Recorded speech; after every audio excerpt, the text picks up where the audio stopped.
Сәламу алейкум ва рахматуллахи ва баракатуху. Рамазан айы нихаят ахырына килеп җитте. Һәм һәрбер мөселман кеше Рамазан ахырында шатланып, сөенеп, бәйрәм итә. Эй Аллаһка шөкер, уразалар бетте дип түгел.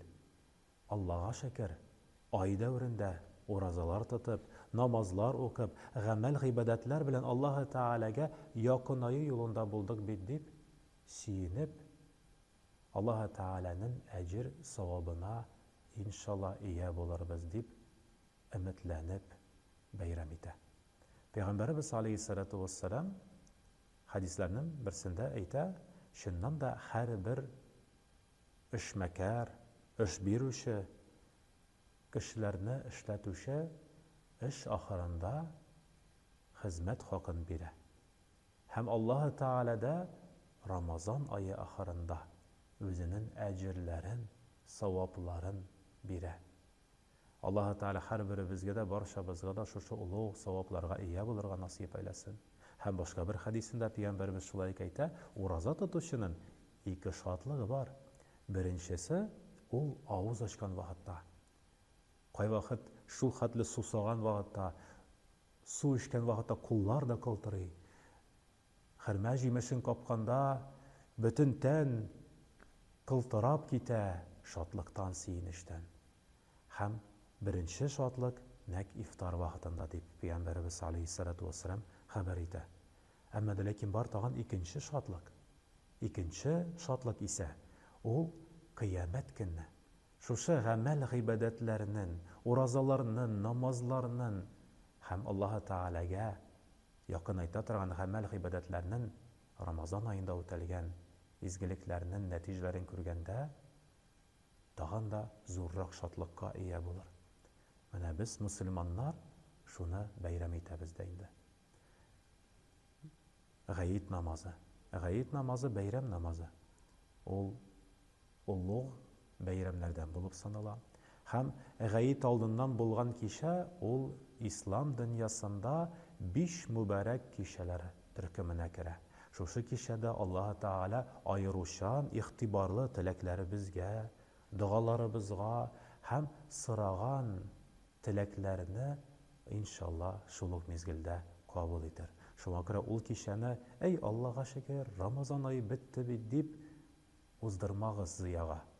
Ул да кичәне, шушы Шәввал айының беренче кичәсен изгелектә, игелектә уздырыйк.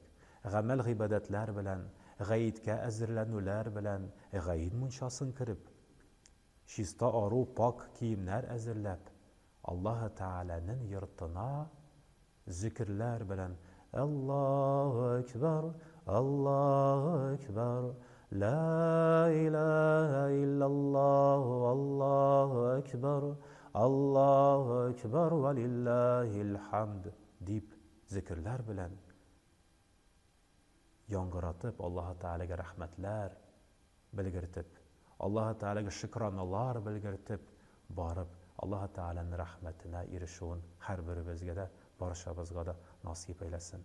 Һәм гаит бәйрәмен намаздан кайткач, туганнар белән җырешып, аралашып, дусларның хәлләрен белешеп, күчтәнәшләр белән бер-берсенә бүләкләр бирешеп, Аллаһ Тәгаләнең рәхмәтенә ия булыйк. Пәйгамбәрбез алейһиссалату вассалам хадисләрнең берсендә әйтә, озын һәм бәхетле гомерле булырга теләсәгез, туганлык элемтәне ныгытыгыз. Менә гаит бәйрәме нәкъ шулай ук зур форсат, зур бер мөмкинчелек гомеребезне озынайтырга һәм бәрәкәтле кылырга иншалла. Һәм тагын бер зур гамәл бар. Гаит бәйрәме намазы алдыннан онытмагыз фитр садакасын.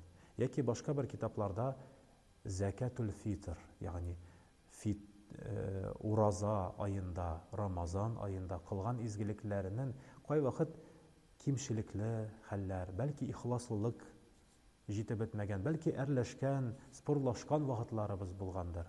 Һәм савабын бераз югалткан вакытлары да булгандыр. Менә шушы фитр садакасын биреп, чын күңелдән Аллаһ ризалыгы өчен мискиннәргә, факирләргә, мохтаҗларга тапшырып, без иншалла шушы кимчелекләрдән арынабыз. Уразаларыбызны, гамәл гыйбадәтләребезне пакландырабыз.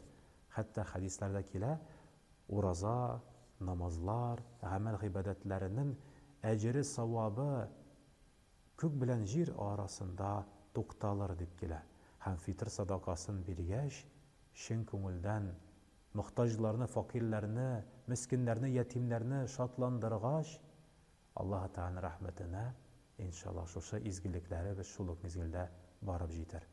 Аллаһ Тәгалә изгелек гамәлләребезне кабул итсен, гыйд бәйрәмнәребез мөбарәк булсын. Ассаламу алейкум ва рахматуллаһ.